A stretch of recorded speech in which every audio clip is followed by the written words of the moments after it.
Canto como canta el pájaro que vive en las ramas. La canción que sale de la garganta es una recompensa que es muy gratificante. Corría el verano de 1887 cuando leí por primera vez el nombre de Sterne y el título de su obra en el Museo Británico de Londres. El único y su propiedad. Anoté el peculiar título del libro. Quería conseguirlo de vez en cuando. Durante este tiempo se encontró con Sterne y luego decidió perseguirlo más. Ahora lo leo. Mi poder es de mi propiedad. Mi poder me da propiedad. Yo soy mi propio poder y a través de él soy mi propiedad. No me importa nada de mí. John Henry Mackay, que pronto cumplirá 25 años, está sentado sobre el único libro de Max Sterne. Ya había muerto empobrecido en Berlín hace 1856, es decir, más de 30 años. Casi nadie lo conoce ahora, el crudo y elocuente filósofo alemán que, con su libro Der Einführung seiner Hinten, levantó o quiso levantar al mundo de sus bisagras por un corto tiempo.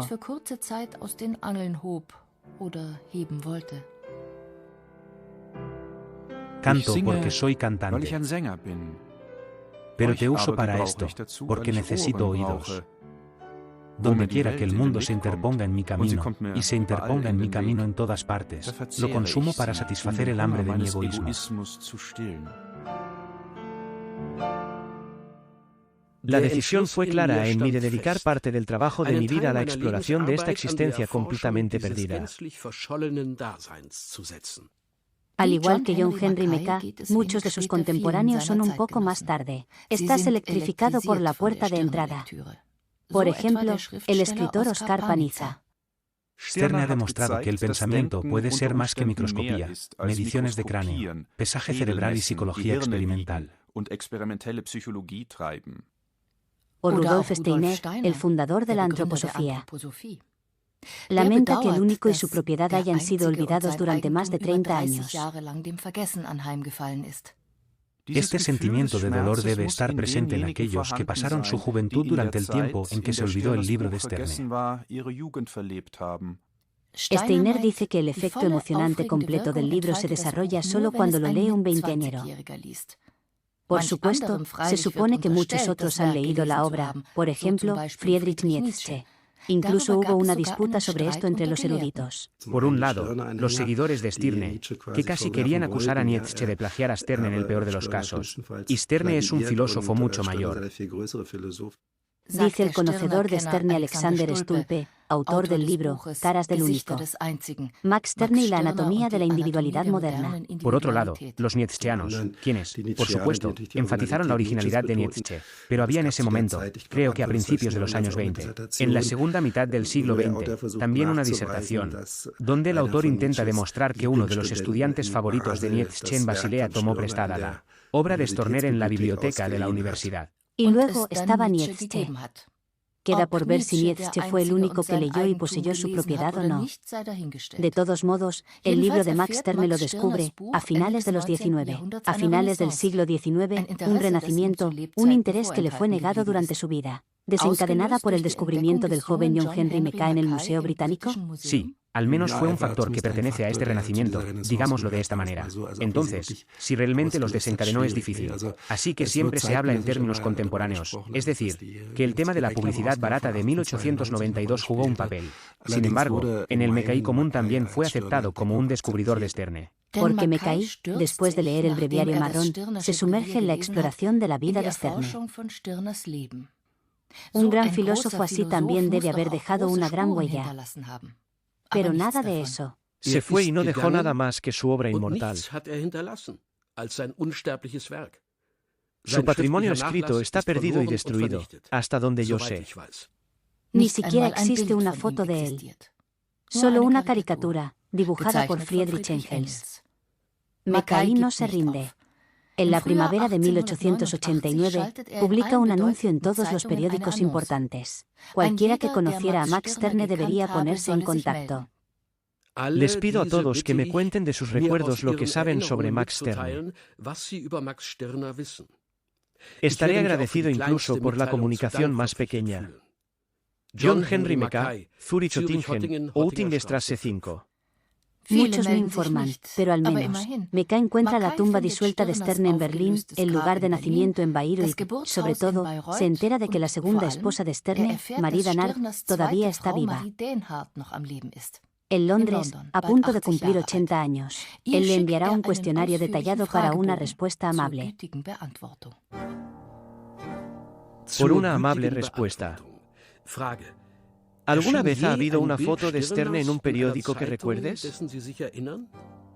¿Es el boceto adjunto a algo similar? El boceto no se parece a él. ¿Quién era el mejor amigo de Sterne? ¿Bruno Bauer? Respuesta: era demasiado egocéntrico para tener verdaderos amigos. Ego.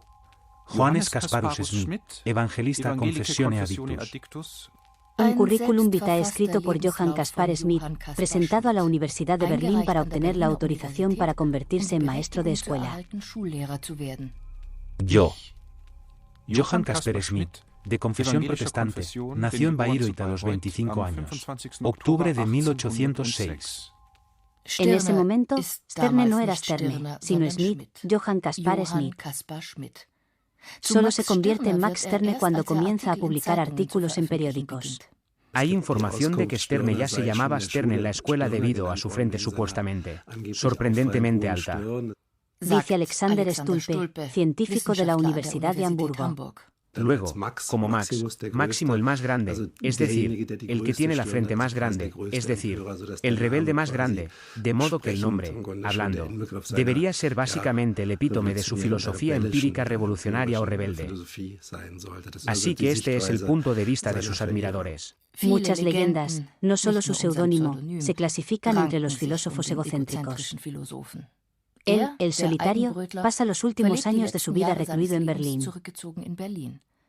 Pero gracias a su currículum para la universidad, sabemos un poco sobre su infancia y adolescencia.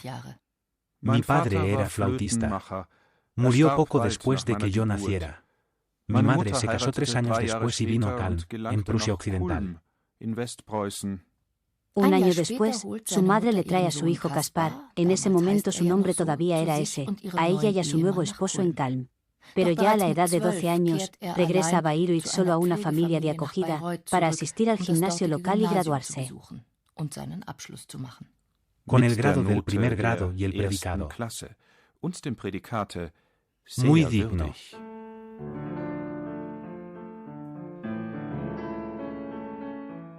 Como un joven estudiante de 20 años, Johann Caspar Schmidt llegó a Berlín recién llegado de Bayreuth. Y se matricula en la universidad. Asiste a conferencias de psicología o antropología. Escucha teología de Friedrich Schleiermacher, el teólogo más famoso de la época. Y está estudiando filosofía. Por Hegel. Con Hegel, de cuya tremenda influencia, entonces aún ininterrumpida, en todo el pensamiento de ese tiempo, ya no podemos formarnos ninguna idea hoy. Por regla general, la historia se considera un progreso en la conciencia de la libertad, pero al mismo tiempo, como quería explicar en su filosofía, vio que esta realización de la libertad, la realización de la razón, básicamente había llegado a una conclusión en su tiempo. Schleiermacher y Hegel están sentando las bases para los vuelos filosóficos de fantasía y alturas posteriores de Sterne. Pero al principio, los estudios oficiales no quieren progresar en absoluto. En el medio, Sterne se matricula para continuar su educación en el autoestudio. Prueba suerte en las universidades de Erlangen y Königsberg y luego regresa a Berlín. Cuando quiere inscribirse en el examen de maestro en el verano de 1834, ahora ya tiene 28 años, su madre llega inesperadamente a Berlín. Su madre enferma mental, y su cuidado ocupa todo su tiempo. Después de medio año, coloca a su madre en la caridad y ahora finalmente puede graduarse. El joven tiene 20 años, ya que está ingresando a la universidad con alegres esperanzas. Y el hombre, cuando ve que todos los esfuerzos de su juventud ni siquiera pueden ayudarlo a un trabajo en el que encuentra su pan.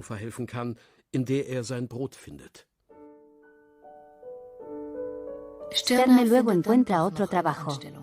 Se convierte en profesor en Berlín en la institución privada de enseñanza y educación para las hijas de Madame Gropius. Las escuelas públicas lo habían rechazado como maestro, y se casa con la hija de su casera. Pero ella muere después de solo un año en la cama del niño. Incluso el niño común no sobrevive. Uno entró en el Weinstube ubicado a nivel del suelo en Friedrichstraße 94. Está el famoso, en ese momento famoso Weinstube, y Pels Weinstube. Después de entrar en el arco y girar a la derecha, se encontró en una habitación espaciosa y sin adornos, en cuyo centro se extendía una larga mesa, y se sentó en ella, donde era libre y donde era popular entre usted.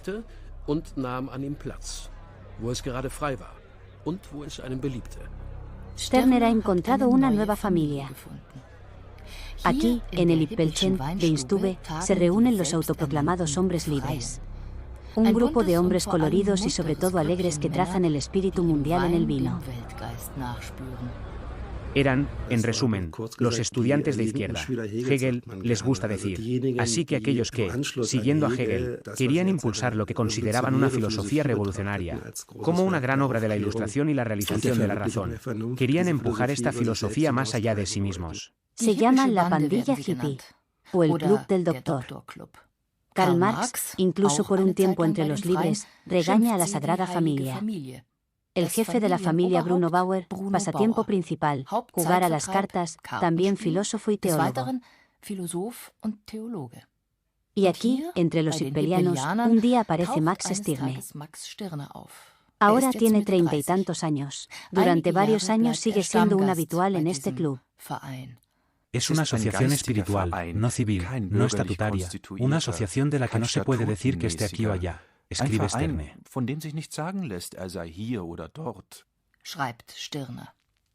El fantasma Caspar Schmidt, el maestro, se está convirtiendo gradualmente en Max Sterne, el filósofo.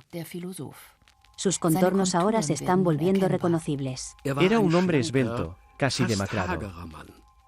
Llevaba una mejilla rubia y bigote.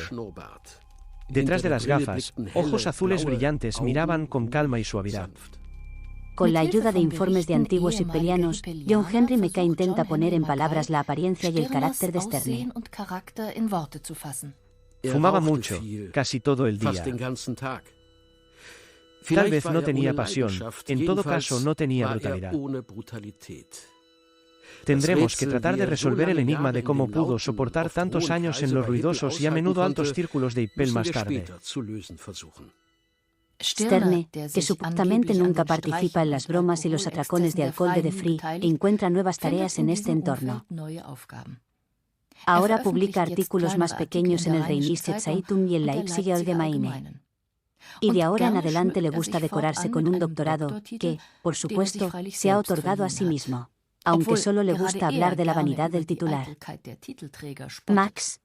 Después de todo esto existe solo porque somos alemanes, Michel, que no se atreven a poner un pie en la puerta sin un título. En el círculo de los libres, Sterne conoce a su segunda esposa, Marie Danard. Que Marie Danard, a quien John Henry Mecca localizará en Londres casi medio siglo después y le enviará un cuestionario. Por una amable respuesta. Viniste por primera vez a Berlín en el año 1843, ¿verdad? ¿A los 20 años? Respuesta: no conozco la edad.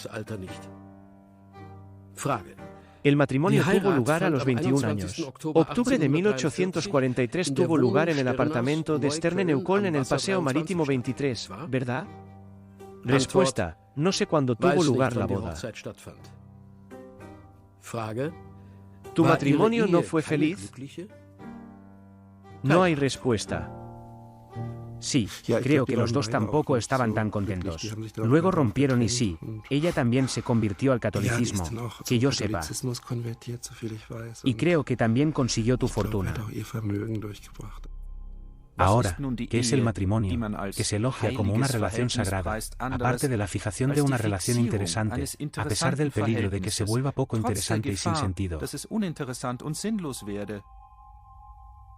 Debe haber sido una curiosa ceremonia de boda en el apartamento de Sterne.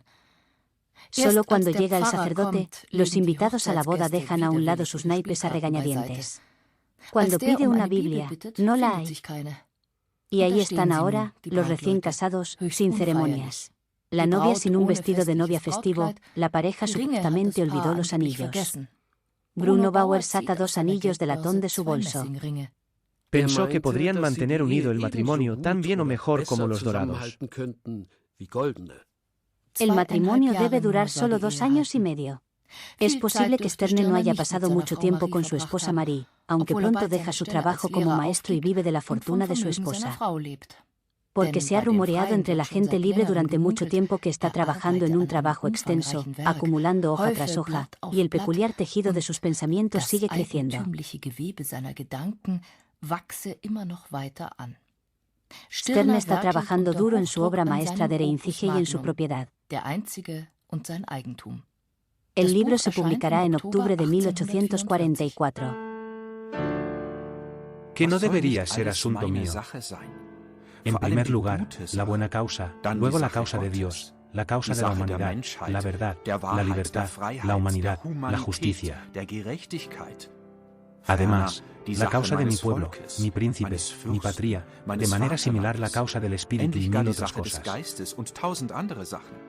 En su libro De Reinzige und seine Eigentum, Sterne asume esta corriente, las ideologías políticas, que describe exhaustivamente como liberalismo, las más progresistas si quiere superarlas, básicamente en un estilo típico de John Gigan. La crítica critica la crítica, es decir, la crítica y la contracrítica. Solo mi negocio nunca debería ser mi negocio. Haz sobre el egoísta que solo piensa en sí mismo. Deshazte de todo lo que no sea enteramente de mi incumbencia. No me importa nada de mí.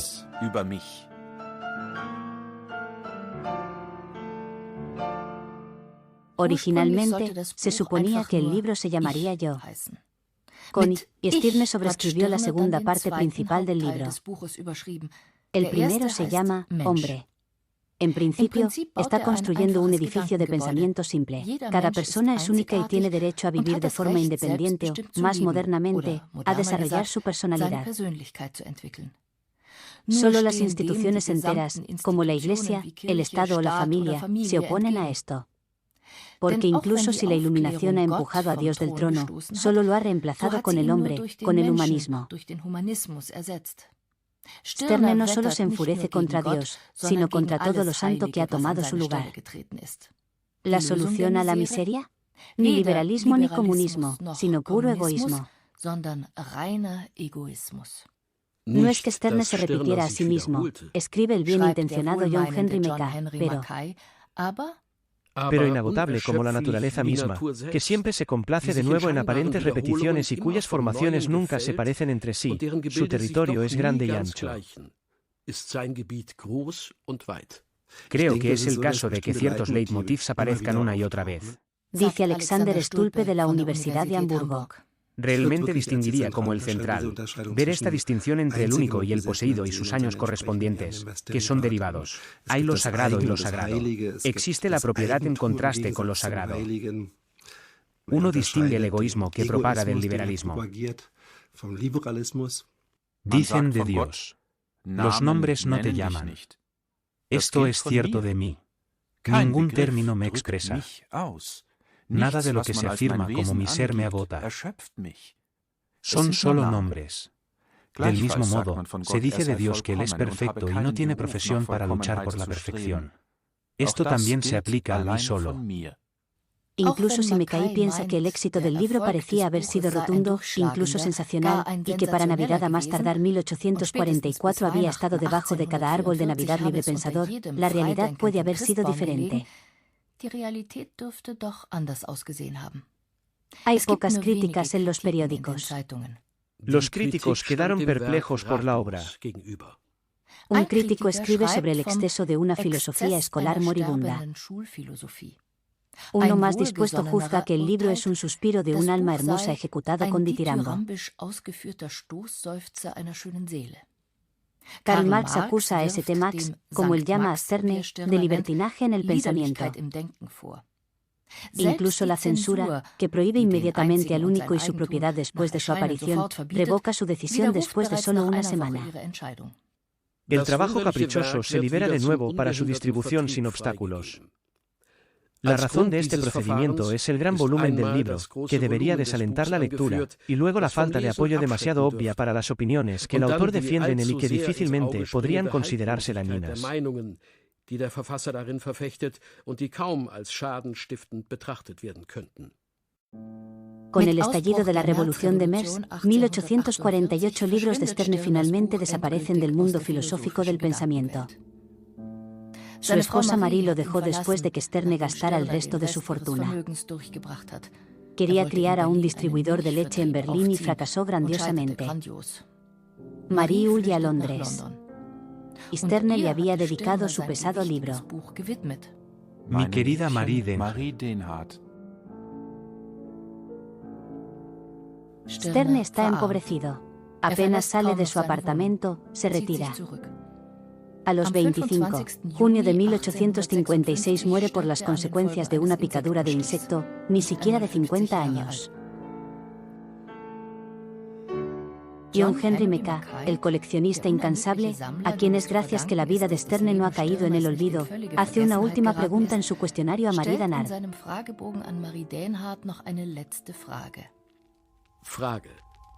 ¿Sterne ha hecho alguna vez una sugerencia que podría haber sugerido que su trabajo era una sátira?